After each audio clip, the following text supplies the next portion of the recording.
welcome to the Burch and Burch Real Estate Podcast. Mostly just Burch and Burch podcast because we talk about real estate a little bit, but more so we focus on personal development.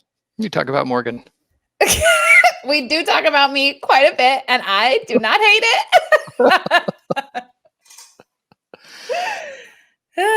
Hi, Welcome. I'm Morgan. I'm the daughter half of this father-daughter team. And I'm Bill. And this is our ever-evolving weekly vlog podcast, Burch and Burch. What the Friday, and what the Friday it is. It's actually it's been kind of quiet for me today. How about you? No. Okay. That's why I haven't heard from you until now. It has not been very quiet for me. We got a couple of showings tomorrow. It's a whole thing. Also, I've been awake since 2:30 a.m. this morning. And I'm not sleeping that well either. Yeah. It's like I go to sleep right away when I go to bed, but it doesn't last very long. Yeah, actually that's my experience currently too. And that's the fog that comes from having not slept a whole lot. No, I'm caffeinated. I felt in a fog for a few hours today, and now I gotta say I am flying high on caffeine, and it's gonna be really miserable. You were up early this evening. Yeah, I was up at 2:30. We discussed this. Right. I mean, you were up, and it's like you were out. And do you get up when you can't sleep? I mean, do you get out of bed? No. Yes and no. So once I hit 2 hours, I'm like, this is ridiculous. I'm gonna get up now. So I woke up at 2:30 and I kept like getting out of bed, calm down, lay back into bed. I did that a few times. It was 4:30 and I went, this is obviously not working. I might as well get up and have a day of it. And the stressing out and being anxious about this is just going to make it worse.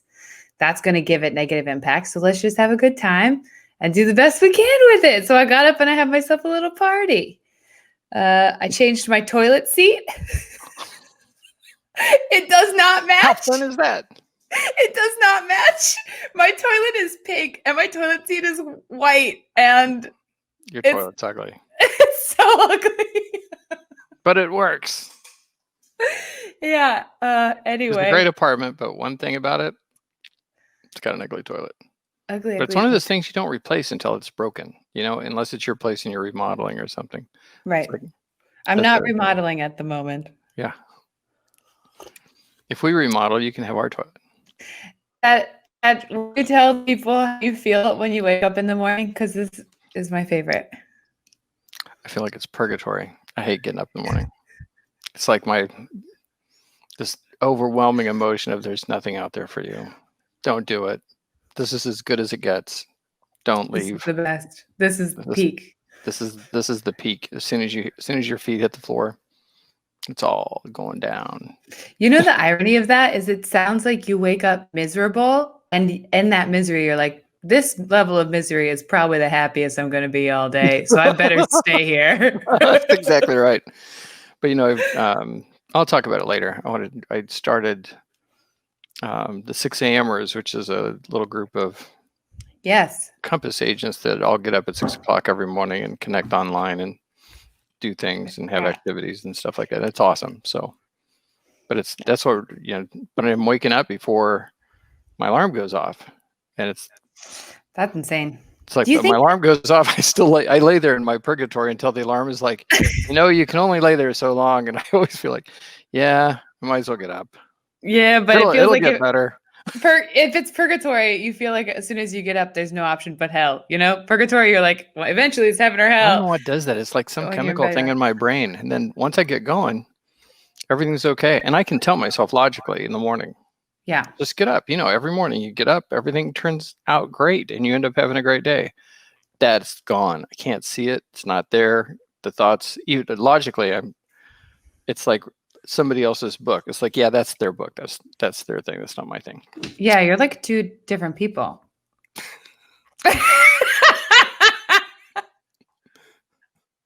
Oh, the constant flattery. What to do with it? Okay. Anyway, well, would you share your screen for the absorption rates?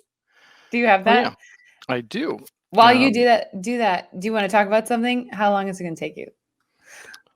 I'm actually formatting the screen so you can see it a little bit better. I'm using over-the-ear headphones today, and my glasses, which make me feel very studious and balance out my over-enthusiasm, hurt a little bit under the headphones. So, not to mention, they're dirty. Just a little, not that much, but just a little.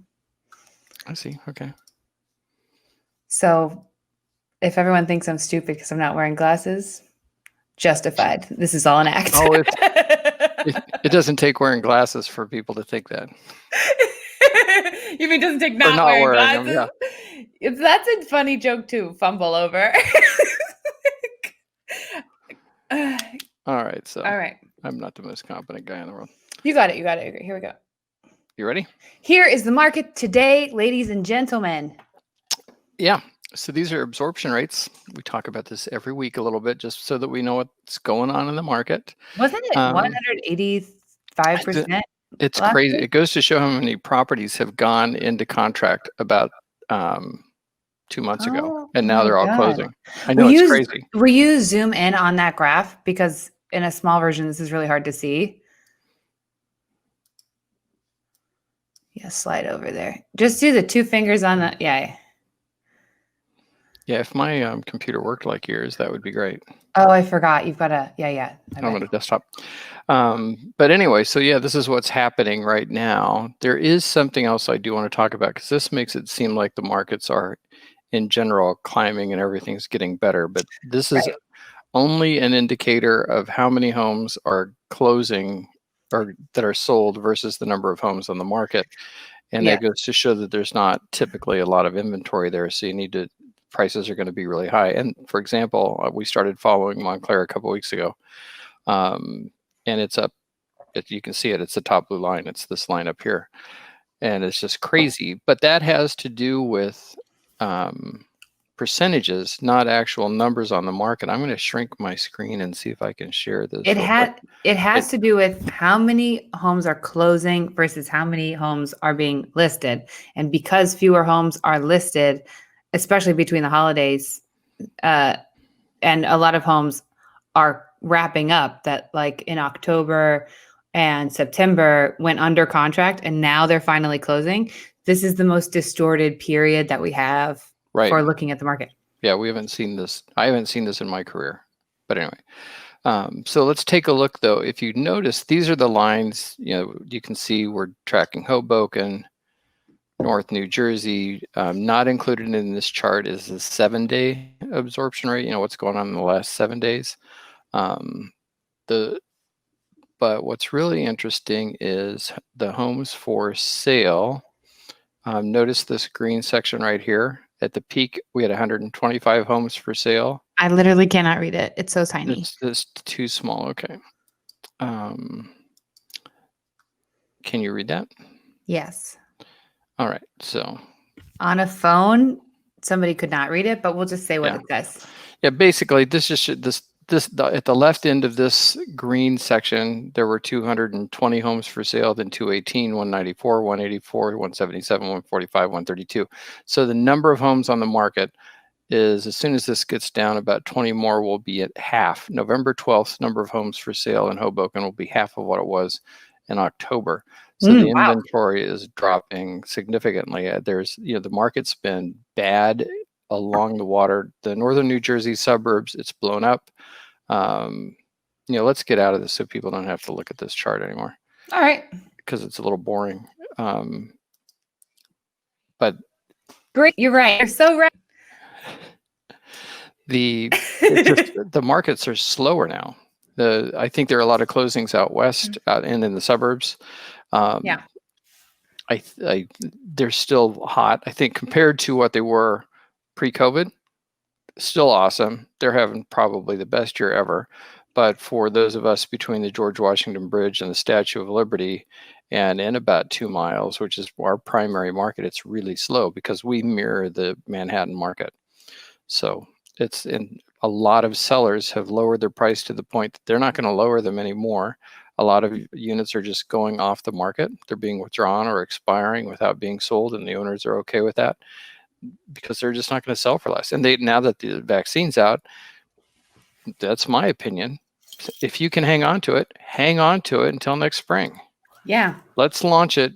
Let's go live after the vaccine's going into people's arms and everything's looking up. Yeah. Because then I think things are going to change. I concur. Concur. That's a big word for 2 syllables. Very important word. You mean it's an uncommon it sounds word. Smart. It's like using the word acquiesce. Yes. Yeah. Okay. Next, we're going to talk about a prompt from my father over here, who asks if there is a glass ceiling for women in real estate. Yeah, I'm interested in that. Is there a glass ceiling for women in real estate? I hear glass ceiling everywhere else. I don't think so. I think in real estate, it tends to be helpful. I mean, I see more female real estate agents than males. And if you look at who the most successful realtors are in Manhattan, there are more men than women who are in the top 20 and top 10. Part of that is because 2 of them are on television and have, What about in leadership? When you think about brokerage leadership. Oh.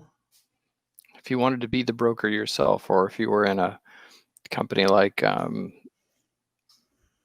Corcoran or Barbara Corcoran. Barbara Corcoran is Corcoran. She was, and what's her name? And it's female led now. Compass isn't. Compass is male led. Yeah. Element is male led. Yeah. True. So I was interested. The reason for everybody, if you can't tell, we have like just a tiny handful of bullets that are things that we don't want to forget to talk about. And I saw that in an article, and I thought, I wonder, because I'm a middle-aged white or upper middle-aged white male, I've never asked my daughter about that. Do you feel like there's a ceiling? So I can speak from my perspective, which is a little different, I think, than most people's perspectives, maybe. Which is, I'm aware academically that there are disparities between men and women. But I really don't like feeling like a victim. I like to feel like I'm the protagonist of my story. So if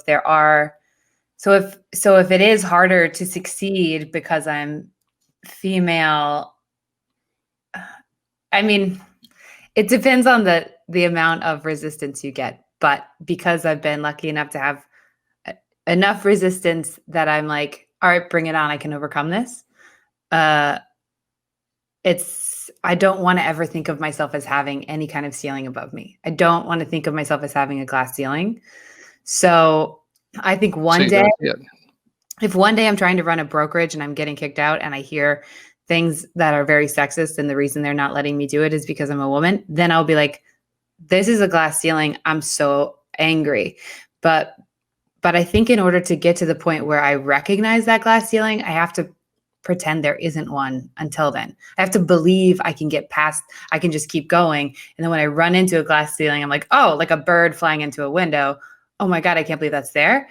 Because I think if I allow myself to think there's any kind of glass ceiling in anything I want to achieve, I will not go after it because I'll feel like it's impossible versus keep climbing the mountain. Oh, that's hard. And then you run into a window. Okay. That's interesting. I think it makes me think about, I have a client right now that we have their place listed in Brooklyn. And if not for being a female, she would have had probably outside of president or CEO, she would have had the most prestigious title at her company. Yes. But she's 90 now though, right? Yeah, she's in her 90s now. Yeah, still incredible. I'd love to talk about her because she's just absolutely amazing. What do you wish that your daughter would emulate in this woman? Like nothing. I think you're the cream of the crop. That's not what I emulate anybody. Screw you! Shut up. What's great about her that you're like, more people should be like this?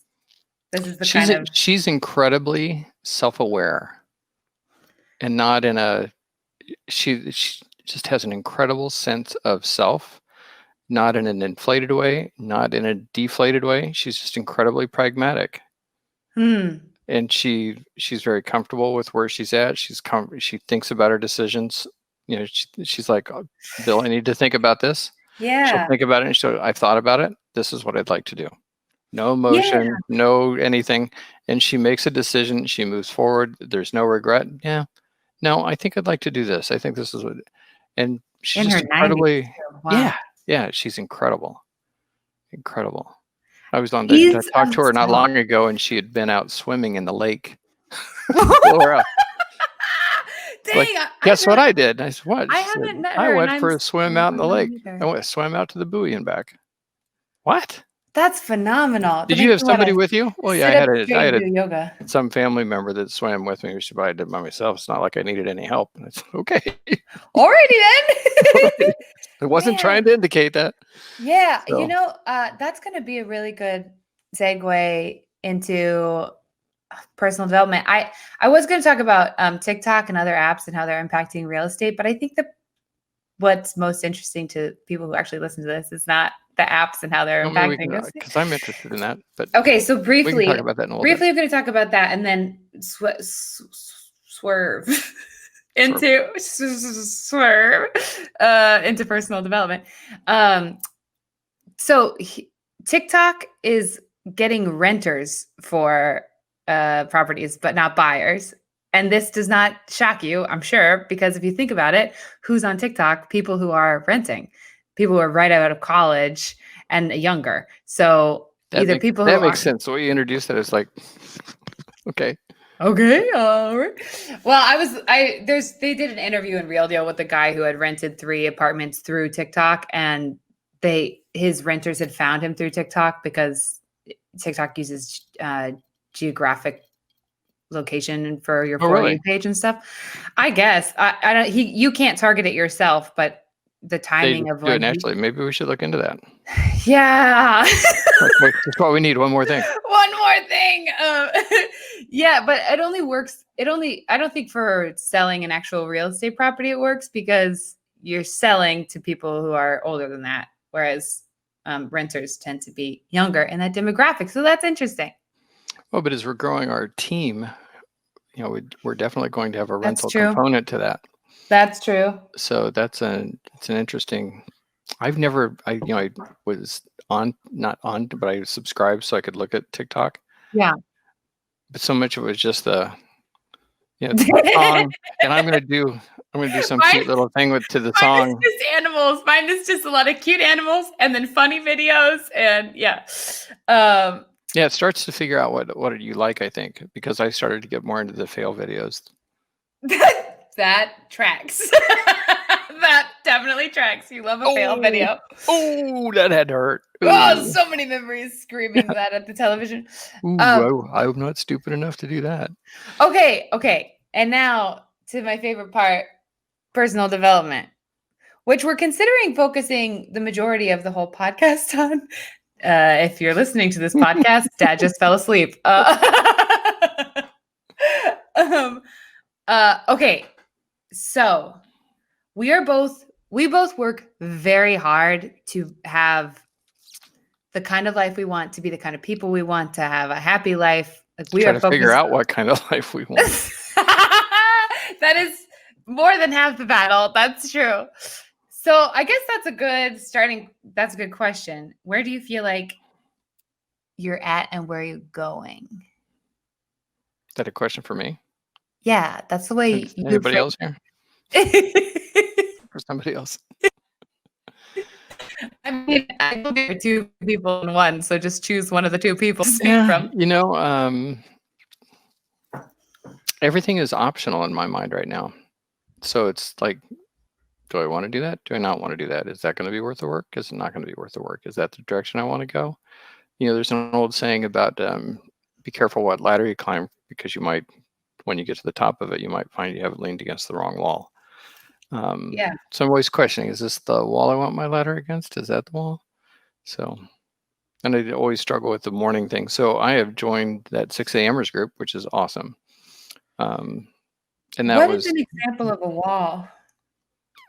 Like when you're deciding between options, that's a Do very I vague. want to be a top agent, like super well known, super high dollar? Do I want to be Frederick Eklund, Ryan Serhant? Do I want to be a brokerage owner? Do I want to be a broker? Do I want to be a team lead and or trainer? Do I want to be a real estate investor? Do I want to be a YouTuber?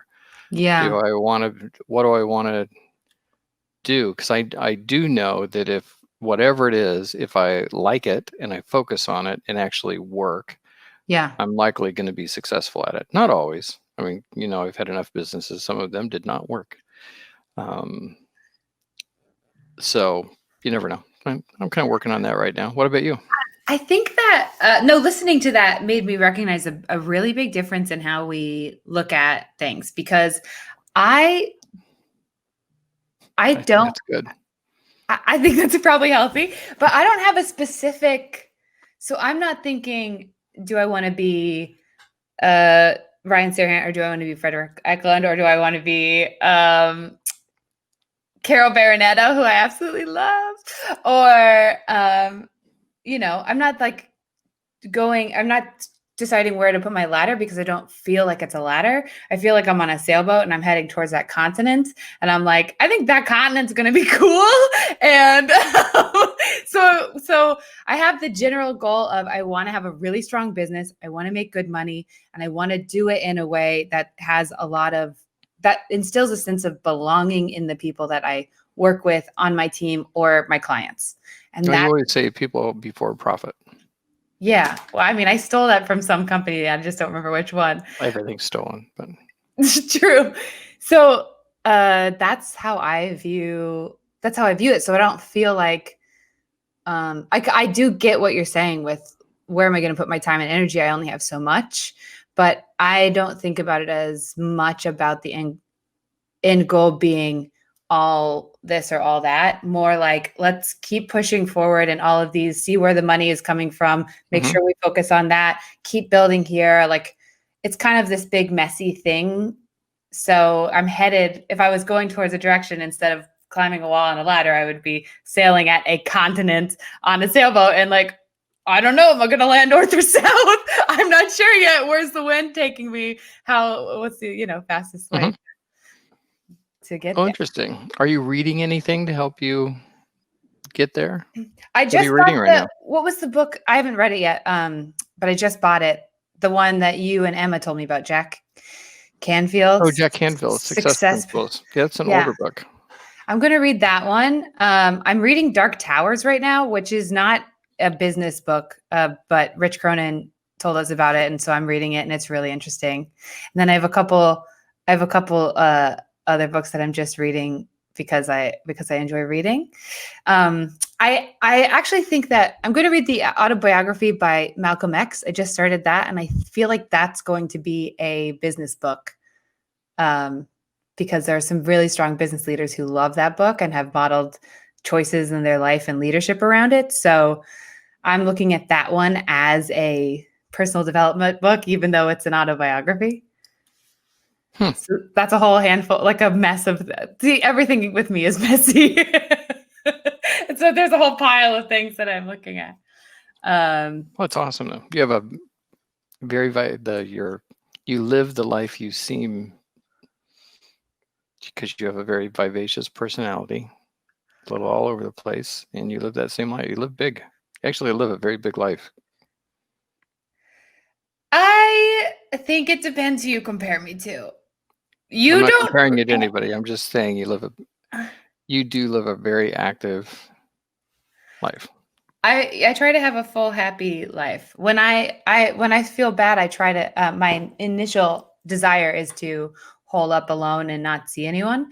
And I have learned over the years that that's the exact opposite of what I probably need. And I have a couple really good friends who will cuddle with me. And you have some incredible friends. I love your friends.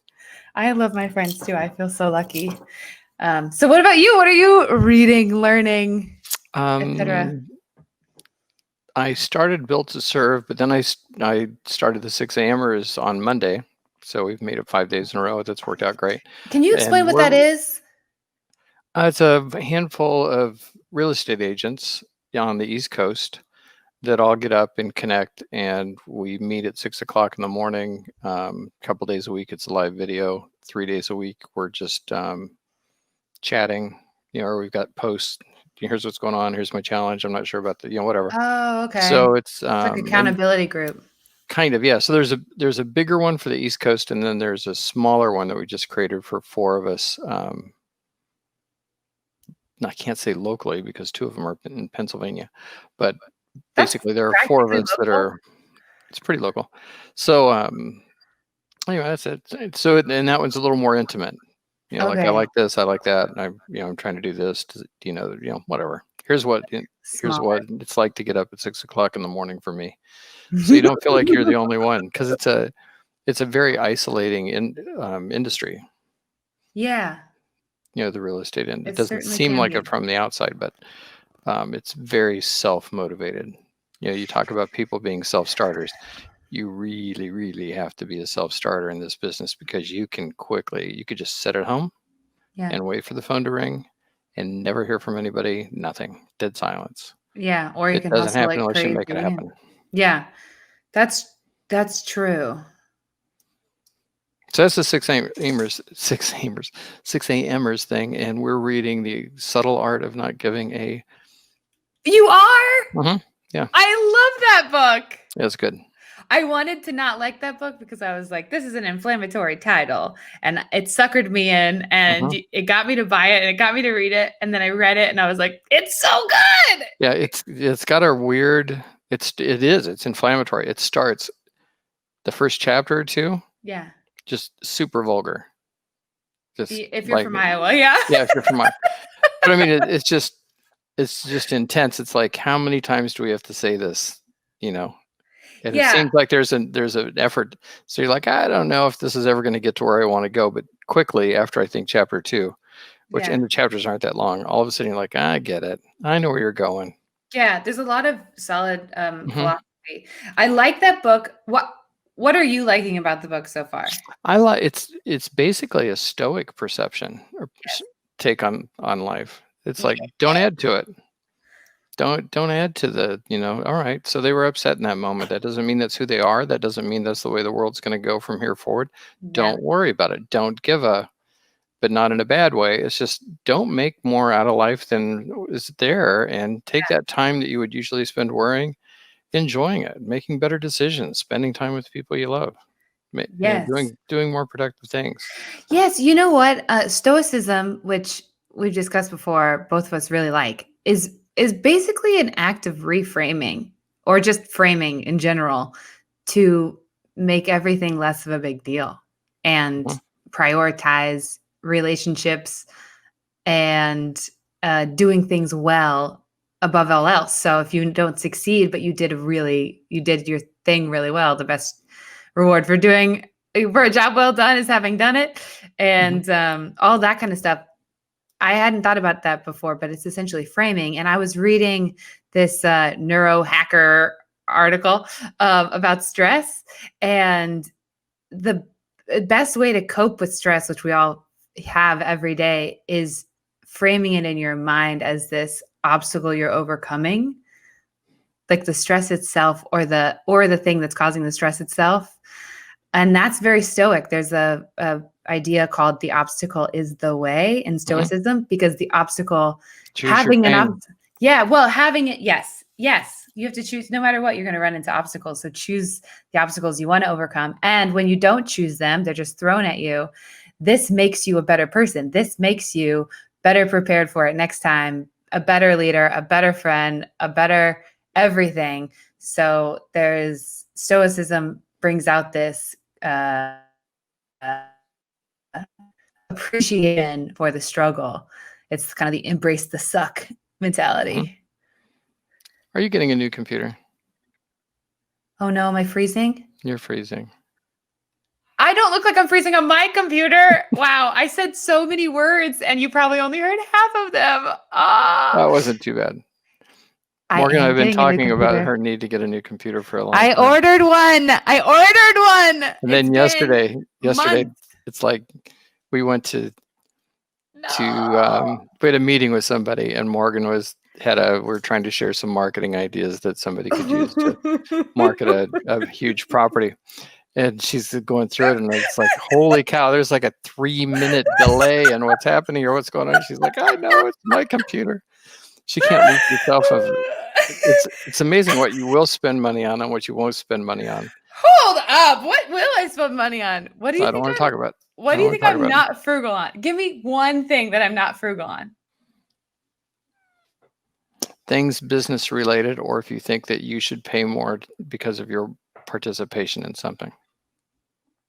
Oh, well, that's integrity based. If I feel like it's a reflection of my character, then I will pay anything to feel like I have integrity. But if I don't need to spend the money.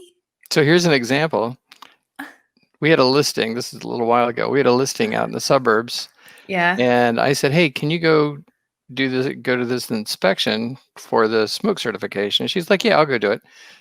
And I think I've got everything set up, but they've sent first inspector showed up and was like, oh no, this isn't going to work. You're going to have to, because it had, had alarms hooked to an alarm system that wasn't. Oh no, I know this story. Bottom line is that Morgan's like, okay, well, we have to put in a couple more smoke detectors. I'm not going to bother anybody. I'm just going to do it myself. So in the end, she buys the smoke detectors. She buys a drill set. She buys, like the power drill kit. And then she buys all the bits. Here's an extra bit set that goes with it. And here's some extra screws.